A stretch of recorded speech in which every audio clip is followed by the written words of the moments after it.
All right. So I'm Shrikant. Um, I run a meetup called Intellectual Marketplace.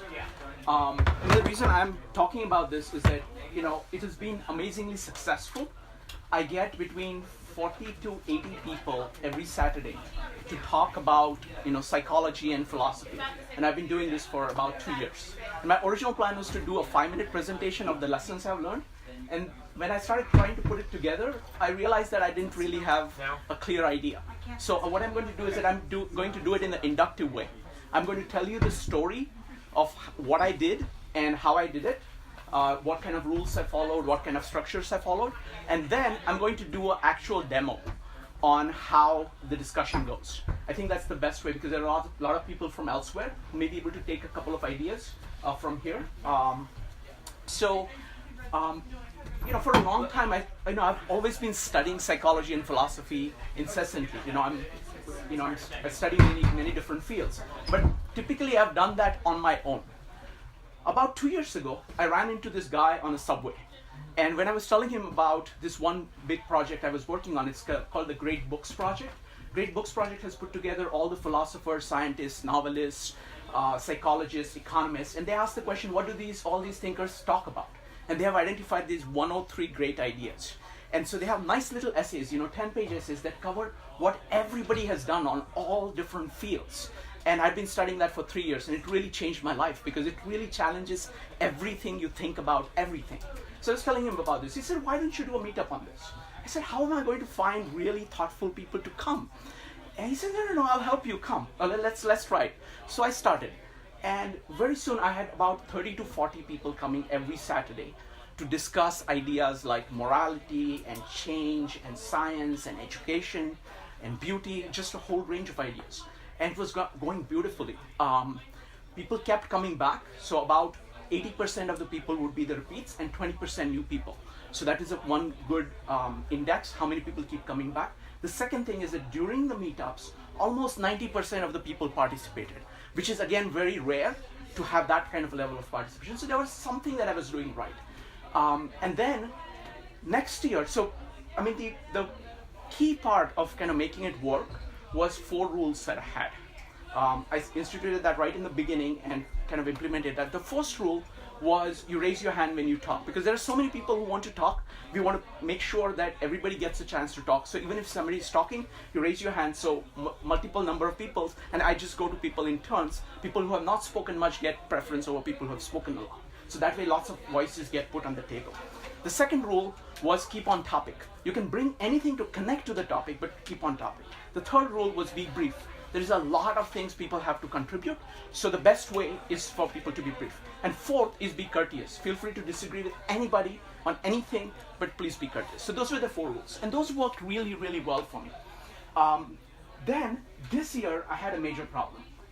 Suddenly, I kind of expanded into different areas of, I kind of finished with, I think we did almost half of all the great ideas.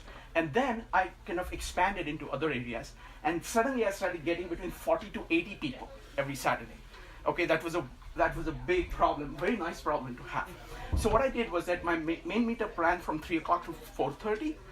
What I did was that I invited people, certain kind of people, to come earlier from 1:30 to 3 o'clock. The 2 criteria I used to invite people for that meetup, which I call the core group, was I want people to be serious, who thought that learning is important and they were doing that on their own in a very serious way. That was one criteria. And second, I wanted people to be curious, to think that there is a lot of stuff in the world that we don't know and they want to know. So they have open mind. They are not trying to just push whatever it is that they feel on other people, but actually listening to the other people. So those 2 things. So now I had people coming in from 1:30 to 3 o'clock, where we discussed topics in great amount of detail. And when a whole bunch of people descended on us at 3 o'clock, we would divide into groups of 6, where 1 or 2 people from the core group would moderate the discussions. So that's how it worked. And the way we run it in the core group is that people come prepared on something, either a chapter that they have read or a lecture that they have watched, and then we just go around and everybody gives their take on that. They spend about 2 to 5 minutes talking about what they got from that lecture. So amazing number of things get put on the table, and then I try to organize them, look at kind of patterns of things people are saying, and then we focus on those things to discuss it in great amount of detail. At the end of it, we summarize it by saying these are the 4 key questions, or these are the 4 key points that capture the heart of this issue. And then when we divide into groups of 6, moderators have that list of 4 things that they cover in the first group discussion. After the first round of discussion, moderators sit where they are and everybody else joins different groups. And then we have a more reflective kind of discussion. What did we get from this discussion? What did we learn? And that's the format we have used. And it has become, after 4:30 we go out to Starbucks. So something like 30 or 40 people go to Starbucks to have more kind of one-on-one discussion. And after that, maybe a dozen or 2 go for dinner afterwards. It has become quite popular in New York. So a whole bunch of guest speakers have wanted to speak to this, so that I have like 12:30 to 1:30. I have a slot for the guest speakers. So many authors have come and spoken. Duncan, who will be speaking earlier, is going to speak next week at 12:30. So that's what is going on. And the way I use the meetup is that whatever it is that I'm studying, I do a meetup on that, because that's the best way to learn. Firstly, like for example, if I'm studying Nietzsche, I'll do a meetup on Nietzsche. Half a dozen people or a dozen people will show up who have spent 10, 20 years studying Nietzsche, and they contribute so much to my understanding and to everybody else's understanding. About 30, 40 people show up who don't know anything about Nietzsche but are curious, and then I have to explain what I learned about Nietzsche to them. Okay, that's a great way to kind of consolidate my understanding, correct my understanding. And there are a whole bunch of people, like maybe, not a whole bunch, but about maybe 5, 6 people show up who hate Nietzsche. And then I have to defend what I got from Nietzsche. I think in that kind of robust kind of interaction, you learn a lot. So that's what I've been doing. And so that's the story. I don't know what principles we get out of it. The best way I think of, how much time do we have left? You have another like 13 minutes or 13 minutes, perfect. So I'm going to do a test, okay? As I'm new to this community, thanks to Michael introduced me to this only about a month ago, and I'm very excited about it, so I'm learning everything about it. So the best way to learn is to do a meetup. So I'm doing a meetup on this on January 5th. I looked through all the work that was there, and the best thing that I found was this 12 Virtues of Rationality, the article. I think it's a brilliant summary capturing things. So I'm going to do a meetup on that, and everybody who's in New York is welcome to that. We would really appreciate it to kind of contribute and to learn, I think. What we're going to do is that I'm going to run an example of that. Now 12 is too large. I used to do this, by the way, because I had to go through 103 ideas. The first thing I would do is that I would get people to vote on the specific things. So I've chosen 4 ideas. So vote which one you would like to discuss. Okay, so only one. So everybody gets just one vote. So I'm going to read those 4. I'll give you a short description of it, and then you vote on it. I was talking to Dan, and one of the things he noticed was when he did a discussion on 12 virtues, the thing that was most interesting is what people identified as their weakest idea. So I recommend that you vote on your weakest of the ideas, so we can have a really meaningful discussion. Okay, so the 4 that we are voting on, you get only one vote. You only have one choice. 4 we are voting on is lightness, scholarship, simplicity, and argument. Lightness is all about being blown here and there by evidence. So jettisoning, surrendering to truth as quickly as possible. Scholarship is all about taking in as many sciences as you can and learning lessons from all the sciences so you can apply to whatever it is that you're doing. Simplicity is all about asking, have I left, instead of asking, have I left something else remains to be added, instead of saying, have I left something that can be removed? So kind of a relentless focus on simplicity. And the 4th one is argument. The value you get from talking out your ideas, defending your ideas in a social context, that it being a social, reasoning is a social thing. So those are the 4 options you have. So who wants to discuss, and what we'll do, I think we'll have time to discuss 2 things very quickly if we can, otherwise we'll do one. Who wants to discuss lightness? So just raise your hand. 1, 2, 3, 4, 5. Okay, sorry. 1, 2, 3, 4, 5, 6. 7. 7. Okay, 7. 7 for lightness. Scholarship. 1, 2, 3, 4, 5, 6. Okay, simplicity. 1, 2, 3, 4, 5. Last one is argument. Nobody wants to. There's no argument about it. We're all great at that now. Okay, excellent. 2. Okay, 2. All right, so we'll start with lightness. How much time do we have? Another 10 minutes. How much? 10. 10 minutes. Wonderful. So Michael reads 4 times my speed. So Michael, can you read the description of lightness? It's a short paragraph which will situate us. I mean, that's what I do every time I give a summary of what people have thought about that to get us started. Go ahead, Michael. Let the winds of evidence blow you about as though you are a leaf, with no direction of your own. Beware lest you fight a rear guard retreat against the evidence. Each foot of ground only with force. Feel defeated. Surrender to the truth as quickly as you can. Do this the instant you realize what you are resisting. The instant you can see from which quarter the winds of evidence are blowing against you. Be faithless to your cause and betray it to a stronger enemy. If you regard evidence as a constraint and seek to free yourself, you sell yourself into the chains of your limbs. You cannot make a true map of the city by sitting in your bedroom with your eyes shut and drawing lines upon paper of rules. You must walk through the city and draw lines on paper that correspond to what you see. If, seeing the city unclearly, you think that you can shift a line just a little to the right, just a little to the left, according to your caprice, this is just the same mistake. Okay, so the rules are very simple. Just raise your hand. Even if somebody is talking, just raise your hand. I'll just go through it in turns. So any comments and any thoughts about lightness? Yeah, so there's this like 80-20 idea, and I think for me, that's like the 5% of reading Rationality that gave me like so much of the benefit that I've gotten out of it. Even just the analogy of just like being able to feel when you feel like you're fighting against a view versus being able to feel when you're just flowing around and you have no resistance. I think that being aware of that internally when you're in a conversation with someone that you disagree with is just super useful. Anybody else? Okay, there isn't. Go ahead. I was gonna say, I also feel like this really gets to the heart of a lot of like Elliot's writing in particular, and the idea that when most of the time you should expect, like when you're taking in some new evidence, unless it was completely screened off by previous evidence, if you could have predicted it beforehand. Like if it surprises you at all, then you should be updating a bit in some direction. You should maybe find it surprising if you keep getting in things that seem novel, that you're not rehearsing the same thing and it's new, but you don't change your mind. Okay. Anybody else? Go ahead. I think there's a danger in overdoing this because often we'll come across evidence which is kind of spurious or not based on true facts.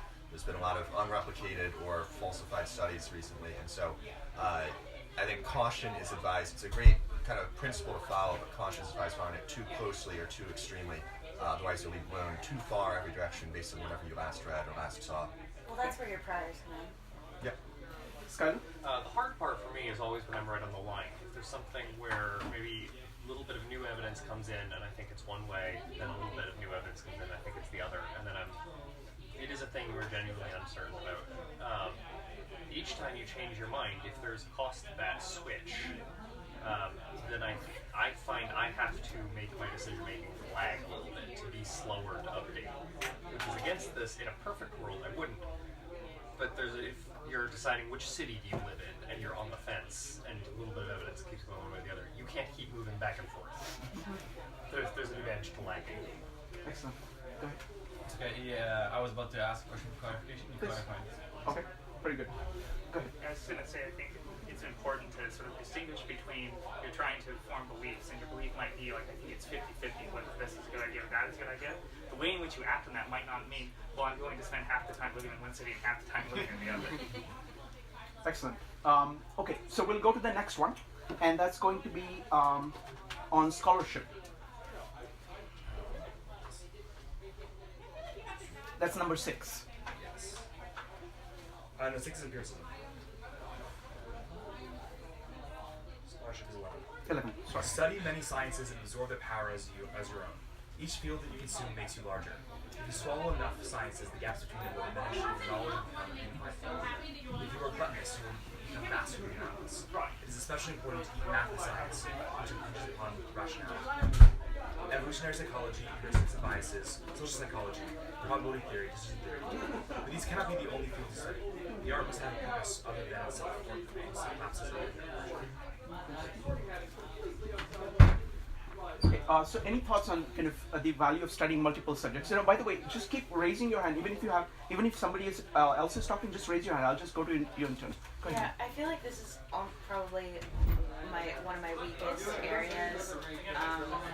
Like behind you. the flip side of this is curiosity, right? And a lot of times, I feel too burned out at the end of the day for like reading a bunch of science, and I just want to like escape for a little while and do something fun. So I feel like this is one of the areas. No, I mean where he means basically take in every field. So he would certainly consider kind of changing fields and like going to martial arts and picking a principle from that to be completely consistent with it. yeah. I struggle with this too, and I think it's for that reason. For me, I learn by doing very well, and I learn very badly by just reading. And I can pick some up, but not as much as I'd like. And it's very difficult to get that kind of breadth of experience without either a mentorship or some kind of application that you can practice. I'd appreciate anyone who has any insight into that. Excellent. Jeff, and then you. Yeah. So one thing that I noticed, at least when I was in school and doing research, was like, I have an idea. I really hope that somebody else didn't come up with this, so I'm just going to selectively stop looking in the literature to make sure that I can not actually see it, which is a very common way for me to think, and that's what I have to fight against with scholarship. Excellent. You, and then you. To expand on your idea of like maybe is like one way to get that mentorship, or at least to get like some ideas going when you're trying to read something, as opposed to as opposed to like trying it out, and which takes more time, is to like a scheduled session of like studying, or people who are interested in study or reading about the same subject as you, so you can get their point of view. And sometimes some of those people can have more experience about those things. Everyone seems to think that the consensus on the one thing that they know about is completely wrong, but that in general the consensus on the things they know a little bit about is a little bit reasonable. And because I don't know what I don't know, I find it incredibly very difficult to calibrate. And like, should I ever learn any history, or is that just dangerous? I'm going to call citation needed on everybody thinks that the consensus on the thing they know about is wrong. Like, that just doesn't seem true to me. Okay, go ahead. You. Gelman and amnesia, I believe there's some stuff on that. That's a search term. Sorry, you and then you. I'll note, though, that that's explicitly about popularizations by non-experts, not about expert consensus. Fair. Okay, I'm going to do something insane and actually push back against this virtue right now. Like, maybe we don't need to be, like, the people who have a hard time with this, maybe we shouldn't even be berating ourselves about, like, not being scholarly enough or not being curious enough about all these fields of sciences, because, like, there's a reason we're in a community, and we can sort of segment our knowledge bases. Like, if I'm only curious about police accountability programs and overdose death rates and stuff like that, then I can learn about that, and I don't have to try to become an expert in all of these fields. You and you. I'm gonna say an often underappreciated benefit of this, and that's if you're working on something novel, the more tools you have, the more you can understand and do yourself. The faster your iteration time is on solving a new problem. A lot of these virtues are things we can take to an extreme, and maybe we're supposed to, but it isn't physically possible right now for me to study every field and get a PhD in every subject. So I think part of the answer to what you were saying is, yeah, you can't learn everything, so pick the things you're learning, learn as much as you can. Branching out isn't bad, but learning everything is supererogatory for human beings. I'll just inject one thing for me. I mean, the most interesting piece on this that I've seen is by Charlie Munger, who is a business partner of Warren Buffett, and his whole approach is that he says that you need to know fields enough to pick up the critical tools from there, which are generally applicable, and then he's wearing that entire tool belt along with him, so no matter what he's facing, he's able to bring those things to bear. One thing I just personally found, this might be useful for other people, is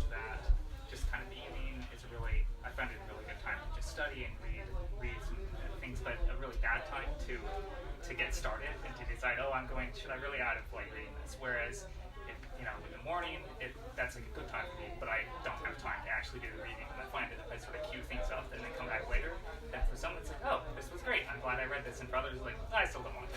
Sure, I think we need to wrap up soon. Michael, how many minutes? You're at the time you attended. Okay. So just wrapping up. So this is what we do. Now, unfortunately, we didn't have too much time to prepare. Almost everybody who would come in the intellectual marketplace would have read that 12 rules, and they would have thought about it. They would have come to talk about it. So the level of discussion is much higher than this. This is fantastic, but this is just off the cuff. So preparedness kind of increases the level. So it's an amazing way of getting really solid discussions. We have tremendous disagreements. We have a very diverse group of people. So if you're in New York, I invite you to come. It's called Intellectual Marketplace on Meetup. You can go ahead and join. If you're from out of town, I hope that this has given some ideas of some kind. Feel free to come and talk to me afterwards about anything you want. All right, thank you very much.